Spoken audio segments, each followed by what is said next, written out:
When you are united with someone who truly understands and supports your vision, it's like adding fuel to your purpose.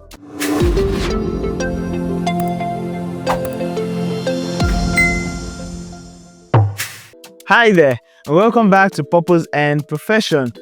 Today we're going to be talking about something very personal, powerful, and sometimes complicated. We want to discuss how relationships can help you achieve or destroy your purpose.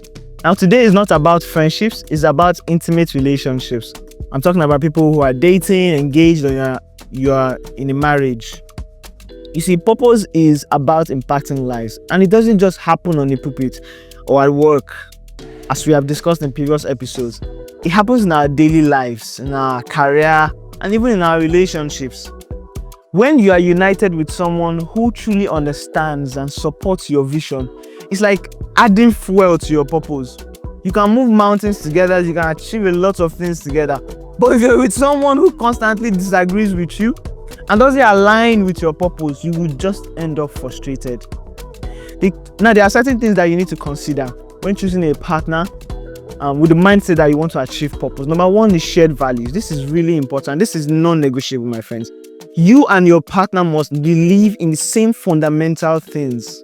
This isn't just about going to church, right? It's about your core conviction. What do you both believe in? Do you both believe in the sanctity of marriage? Right? Do you both agree that marriage should be monogamous or polygamous? Is your partner somebody who wants to have multiple partners? You need to find out, right? So that you are both aligned. The second thing is aligned ambition. Now, it can be a real challenge when you marry someone who doesn't have the same ambition level as you do. If you marry a high achiever and you are not, it's a big problem. If you're a high achiever and you're driven by, desire to impact the world, and your partner is somebody who is just laid back, you're going to end up frustrated because the person will never understand why you do the things that you do.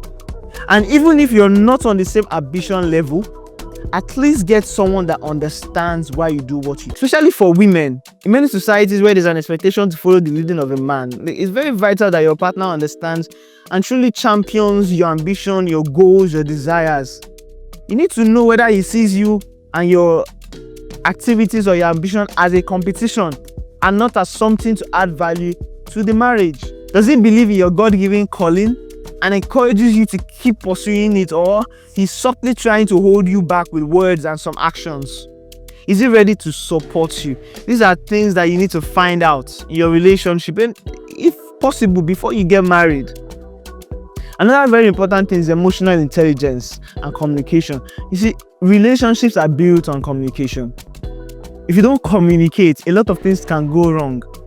You need to analyze your relationship and see if you guys actually talk openly and honestly about everything. Your fears, your dreams, your frustration.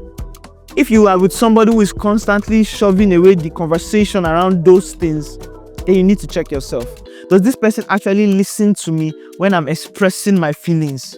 Is this person mature enough to have a conversation about my purpose, about what I want to do with my life? A partner with low emotional intelligence can create very chaotic relationship and environment for you to the point where you personally will no longer be interested in your purpose.